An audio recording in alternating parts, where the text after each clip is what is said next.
Môj deň začína otázkou, čo asi dnes na raňajky chcem.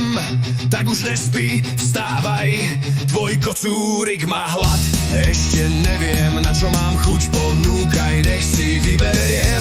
Lososa či kačku, alebo kuracinku snáď. Nechceš ma, dúfam, odbiť len jedným druhom. Vyžadujem pestrý výber jedál, o tom nediskutujem. Núkaj mi všetko do radu, buď vzorným sluhom. Keď natrafíš na to pravé, láskavo to zjem.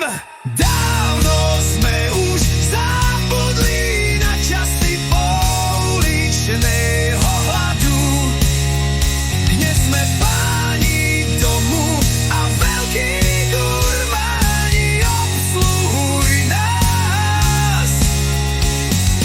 Výber len z troch konzerv, kasína na ľadu. Čo chutilo včera, nemusí dnes, ale zajtra možno zachutí zas.